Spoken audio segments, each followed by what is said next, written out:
Donc, désolé, c'est la suite, hein. Ça a bugué, etc., etc.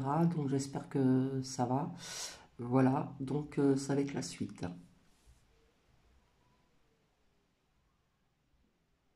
Et désolé encore, je n'ai pas vu la pub, hein. J'étais tellement focus euh, sur ce que je regarde en même temps que vous que j'ai pas eu le réflexe tout de suite de retirer la pub. Voilà. Alors,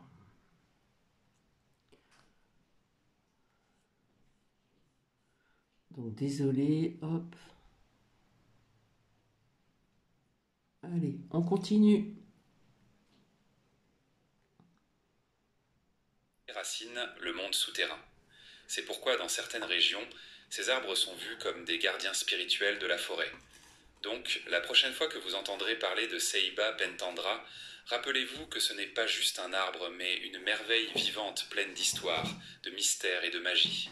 Pouvez-vous imaginer vous tenir devant l'un de ces géants et ressentir son énergie ancestrale? Dites-moi dans les commentaires ce que vous pensez de ce colosse de la nature. Numéro 8. L'arbre Bali des Philippines, Ficus betule. Imaginez marcher à travers une forêt aux Philippines lorsque tout à coup vous tombez sur un arbre imposant avec des racines suspendues qui forment un épais et mystérieux voile. C'est l'arbre Balit, un géant de la nature qui ressemble à un extrait d'une histoire de fantôme. Ses branches tordues et son tronc creux alimentent les légendes les plus glaçantes de la région. Mais qu'est-ce qui rend cet arbre si spécial? Le bali n'est pas un arbre ordinaire. Il appartient à la famille des ficus, comme le figuier, et est connu pour sa croissance particulière. Il commence comme un épiphyte, c'est-à-dire qu'il germe sur un autre arbre et, au fil du temps, ses racines enveloppent et finissent par étrangler l'hôte. Ce qui reste est un balai solitaire avec un tronc enchevêtré qui ressemble à plusieurs serpents pétrifiés. Cet arbre est un symbole de mystère et de pouvoir dans la culture philippine. De nombreuses communautés croient qu'il était le lieu de résidence d'êtres surnaturels, tels que des nains ou des esprits encantos qui peuvent exaucer des vœux ou apporter des malheurs. Pour cette raison, dans certains endroits, les habitants évitent de couper un balai ou même de le regarder trop longtemps la nuit. Ils disent même que si vous passez près de l'un d'eux, il est préférable de demander la permission à voix haute, ou vous pourriez attirer la colère des esprits qui l'habitent. L'un des balais les plus célèbres se trouve à Bella, dans la province d'Aurora. Cet arbre a vécu plus de 600 ans et est si grand que vous pouvez entrer dans son tronc creux et marcher à l'intérieur.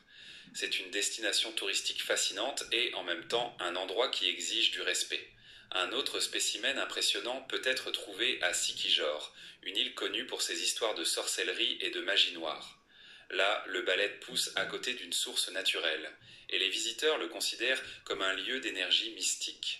Au-delà de son côté mystique, le balai joue également un rôle écologique clé. Ses racines aident à prévenir l'érosion des sols et fournissent un abri à de nombreuses espèces animales. Ces petits fruits sont une source de nourriture pour les oiseaux et les chauves-souris. Donc, la prochaine fois que vous verrez un arbre balète, rappelez-vous que ce n'est pas juste un arbre, c'est un gardien d'histoire, un pont entre le naturel et le surnaturel. Auriez-vous le courage de le visiter la nuit? Numéro 9.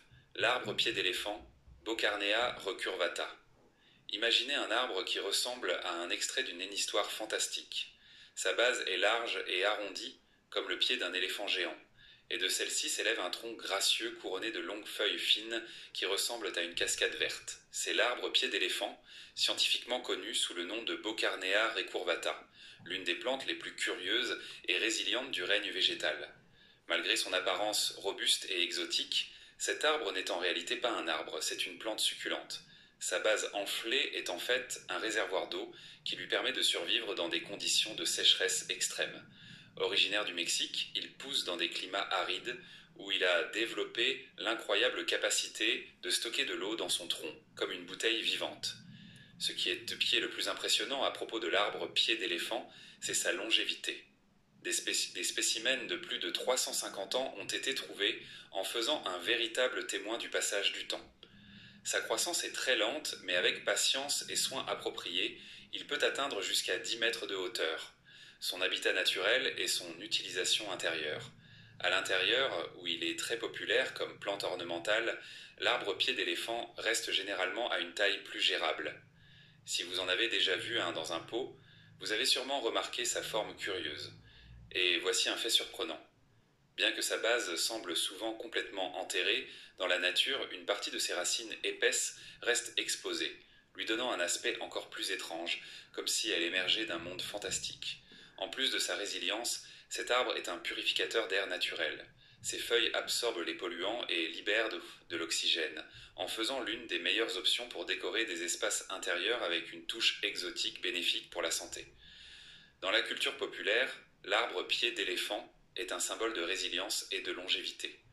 Certains croient qu'en avoir un chez soi apporte chance et stabilité, car sa base solide représente la fermeté et la sécurité.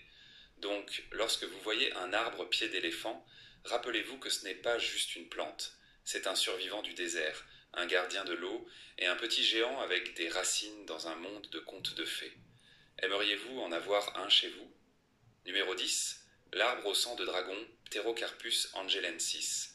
Imaginez marcher à travers une forêt africaine et tomber sur un arbre qui, lorsque son tronc est coupé, ne libère pas de sève ordinaire mais un liquide rouge profond, comme s'il saignait. Ce n'est pas de la magie ni une malédiction. C'est le remarquable avant de dépenser une fortune angelensis, mieux connu sous le nom d'arbre au sang de dragon. Cet arbre semble tout droit sorti d'un mythe. Ses racines épaisses et tordues émergent du sol comme des rivières de lave solidifiées, lui donnant une apparence presque surnaturelle. Son tronc fort et résilient cache un secret, une sève rouge qui, lorsqu'elle sèche, durcit comme un cristal sombre, semblable à du sang coagulé. Mais pourquoi cet arbre saigne-t-il? La réponse réside dans ses composés naturels. La sève contient des tanins et des pigments qui lui donnent cette couleur intense. Dans les temps anciens, de nombreuses cultures croyaient que cette sève avait des propriétés magiques et curatives. En fait, dans la médecine traditionnelle africaine, elle est utilisée pour traiter les blessures, les infections et les problèmes digestifs. L'arbre au sang de dragon n'est pas célèbre seulement pour sa sève, mais aussi pour son bois, l'un des plus précieux d'Afrique. Son ton doré et sa durabilité en font un matériau idéal pour fabriquer des meubles, des instruments de musique et des sculptures. Cependant, l'exploitation excessive a mis l'espèce en danger dans certaines régions, entraînant des efforts de conservation pour la protéger. Dans la culture africaine, cet arbre est un symbole de vie et de régénération.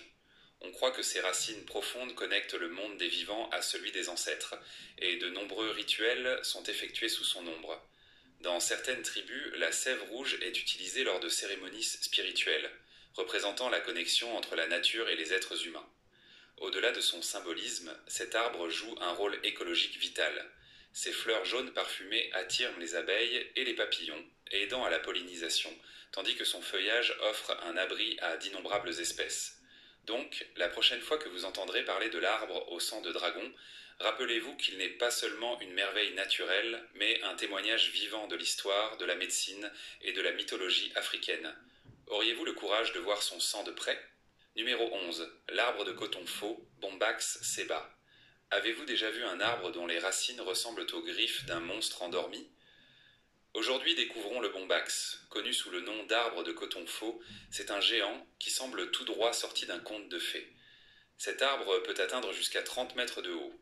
Mais ce qui attire le plus l'attention, ce sont ses énormes racines en contrefort qui s'élèvent du sol comme des tentacules pétrifiés, lui donnant une apparence imposante et presque étrange.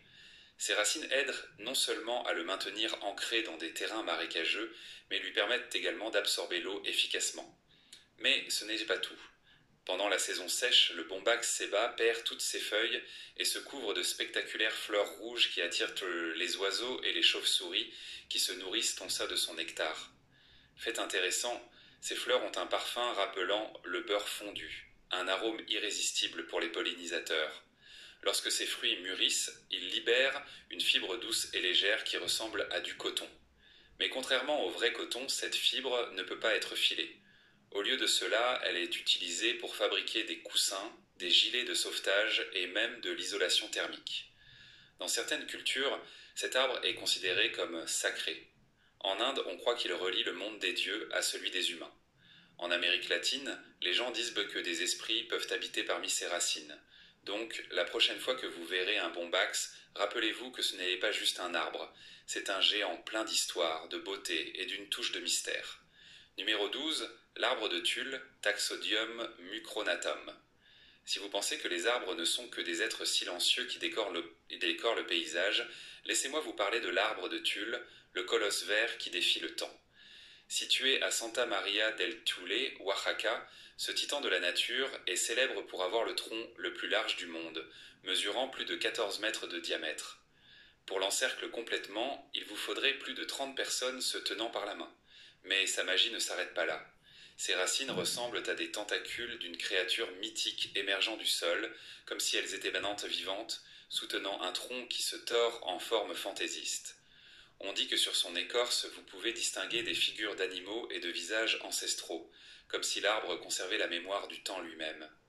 On estime que ce cyprès de Montezuma ou Ahuehuet a plus de 2000 ans, ce qui signifie qu'il a été témoin de l'essor et de la chute de civilisations, d'empires et de générations innombrables. Les Zapotèques l'ont autrefois vénéré, et aujourd'hui il reste un symbole de vie et de résilience. Mais voici la question. Comment un seul arbre peut-il être si grand? Les scientifiques débattent encore de la question de savoir s'il s'agit en fait d'un groupe d'arbres qui se sont fusionnés, mais des tests génétiques ont prouvé qu'il s'agit d'un être vivant unique, un géant solitaire qui a résisté aux tempêtes, aux sécheresses et aux siècles d'histoire. Si vous visitez un jour Oaxaca, vous ne pouvez pas manquer l'occasion de voir l'arbre de Tulle en personne. Qui sait, peut-être ressentirez-vous son énergie ancienne, comme si ses racines millénaires murmuraient craint des secrets du passé.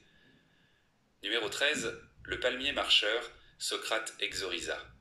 Saviez-vous qu'au cœur de la forêt amazonienne, il existe un arbre qui peut se déplacer? Non, ce n'est pas un personnage de conte de fées, ni une créature d'une histoire. C'est Socrate exorhiza, mieux connu sous le nom de palmier marcheur. Le secret réside dans ses racines. Contrairement aux arbres ordinaires qui restent ancrés au sol, le palmier marcheur possède un réseau de racines aériennes qui ressemblent à de longues jambes. Selon certaines théories, ces racines lui permettent de se déplacer lentement, se déplaçant à la recherche de lumière ou d'un sol plus stable. Imaginez un arbre qui, petit à petit, choisit le meilleur endroit pour croître comme s'il avait sa propre volonté. On dit que cet arbre peut avancer jusqu'à 3 cm par jour, bien que certains scientifiques soutiennent que ce mouvement est plus une illusion qu'une réalité. Ce qui est certain, c'est que ses racines agissent comme des supports, lui donnant une apparence presque extraterrestre. Ses racines soulèvent le tronc au-dessus du sol, l'aidant à éviter les inondations et les attaques d'insectes courantes dans le sol dense de la forêt tropicale. Cette position surélevée permet également à l'arbre de mieux capter la lumière du soleil dans la canopée épaisse de la jungle, où la compétition pour la lumière est féroce. Le système racinaire unique du palmier marcheur en fait l'un des exemples les plus fascinants d'adaptation dans le règne végétal. Ses racines, en forme de pilotis, offrent de la stabilité sur des terrains inégaux, meubles ou gorgés d'eau, où de nombreux autres arbres auraient du mal à croître. Cela donne au palmier marcheur un avantage concurrentiel dans l'environnement dense et diversifié de l'Amazonie. Certains biologistes suggèrent que plutôt que de marcher au sens littéral, le palmier marcheur pourrait survivre en développant lentement de nouvelles racines vers des zones avec une meilleure lumière ou un meilleur sol, tandis que les racines plus anciennes meurent. Ce processus pourrait créer l'illusion de mouvement au fil des ans ou des décennies. Que ce soit une véritable mobilité ou un ajustement progressif, cette adaptation permet à l'arbre de suivre le soleil et d'optimiser ses conditions de croissance dans un habitat difficile. Au-delà de ses racines remarquables, le palmier marcheur joue également un rôle important dans l'écosystème de la forêt tropicale. Son tronc élevé offre un abri et des sites de nidification pour divers insectes, amphibiens et petits mammifères. Les fleurs et les fruits de l'arbre servent de nourriture pour les oiseaux et d'autres animaux sauvages, contribuant à la riche biodiversité de la forêt. Les peuples autochtones vivant près du palmier marcheur connaissent et respectent depuis longtemps cet arbre. Dans certaines cultures, il est considéré comme un symbole de résilience et d'adaptabilité, incarnant l'esprit de la forêt elle-même. Son apparence impressionnante et ses mouvements mystérieux ont inspiré des histoires et des légendes locales transmises de génération en génération. La silhouette distinctive du palmier marcheur, son tronc élevé soutenu par de longues racines élancées, surprend souvent les visiteurs et les chercheurs. Il ressemble à un arbre sur pilotis, prêt à avancer à tout moment. Cette impression visuelle, combinée à l'idée d'un arbre marcheur, captive l'imagination et nous rappelle que le monde naturel recèle de nombreux secrets, encore en attente d'être pleinement compris. Dans la danse complexe de la vie en Amazonie, le palmier marcheur est un participant lent mais régulier, s'adaptant et prospérant dans l'un des environnements les plus compétitifs de la planète. Son histoire est un témoignage de la créativité de la nature et des manières remarquables dont les organismes évoluent pour survivre et prospérer. Donc, la prochaine fois que vous entendrez parler d'un arbre qui marche, rappelez-vous qu'au cœur de l'Amazonie, il y en a un qui, même sans se presser, suit son propre chemin de manière stable, mystérieuse et merveilleusement vivante. Numéro 14, l'arbre de l'ange de la mort, Mancineel ou Hippoman mancinella. Imaginez un arbre si mortel que vous ne pouvez même pas vous tenir sous son ombre sans vous mettre en danger. Ce n'est pas tiré d'une contant une histoire d'horreur ou d'un film de science-fiction. C'est réel et son nom en dit long. L'arbre de l'ange de la mort, également connu sous le nom de Mancineel ou Hippomen mancinella. Cet arbre est considéré comme l'un des plus dangereux au monde. De ses racines tordues à ses feuilles vertes apparemment inoffensives, chaque partie de lui est une arme mortelle. Sa sève blanche et collante est si toxique qu'elle peut provoquer des cloques au simple contact. Et s'il pleut, c'est encore pire.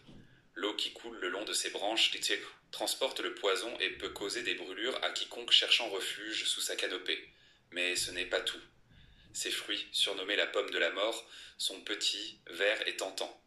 Mais une seule bouchée peut provoquer une douleur extrême, des vomissements et même la mort.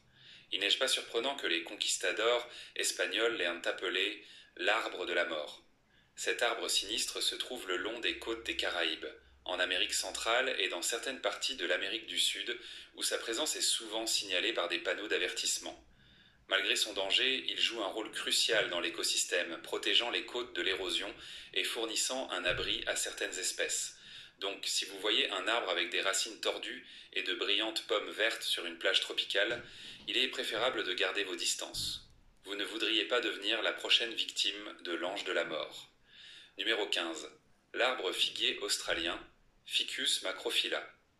Au cœur des forêts d'Australie et dans certaines autres régions tropicales, il y a un arbre qui semble tout droit sorti d'un conte de fées ou d'un film d'aventure. Ses racines pendent comme des vignes, s'entrelacent dans les airs et descendent jusqu'au sol, formant des tunnels et des passages naturels. Son nom scientifique est Ficus macrophylla, mais beaucoup l'appellent simplement l'arbre figuier australien, un arbre aussi impressionnant que mystérieux. Ce qui rend ce géant spécial, c'est sa manière étrange de croître. Au lieu d'un tronc droit et ferme, le figuier développe des racines aériennes qui petit à petit descendent jusqu'à toucher le sol et devenir des troncs supplémentaires. Au fil du temps, l'arbre semble se multiplier, s'étendant comme un labyrinthe enchanté de colonnes et de passages, comme si la nature elle-même avait conçu cet espace pour cacher des secrets. Mais si vous pensez que son apparence est la chose la plus surprenante à propos de lui, attendez d'apprendre sa stratégie de survie. Cet arbre est ce qu'on appelle un figuier étrangleur, et cela semble effrayant car c'est effectivement le cas. L'arbre figuier australien commence sa vie sur un autre arbre, utilisant ses racines pour lentement l'entourer. Finalement, il enveloppe complètement son hôte jusqu'à ce que l'arbre d'origine meure, ne laissant derrière lui que la structure creuse de l'arbre figuier, comme s'il avait dévoré son hôte. Malgré sa méthode de croissance peu amicale, cet arbre joue un rôle vital dans l'écosystème. Ses fruits nourrissent les oiseaux, les chauves-souris et les marsupiaux, et ses racines massives aident à stabiliser les sols dans les zones côtières. Si vous croisez un de ces majestueux arbres figuiers, prenez un moment pour l'admirer, mais aussi pour vous demander quel secret il cache dans ces tunnels énigmatiques de racines. Merci. Donc voici, donc c'est en deux parties, hein, bis. Donc j'espère que cela vous a plu, c'est impressionnant, voilà, j'ai fait une découverte comme vous, parce que j'avais regardé que le début, et j'ai trouvé ça très intéressant. Voilà. Maintenant, si vous voulez mettre des commentaires à votre guise, toujours dans la bienveillance, et savoir un petit peu ce que vous en pensez. Parce que je ne savais pas qu'il existait de tels arbres un petit peu partout dans le monde. Voilà, voilà.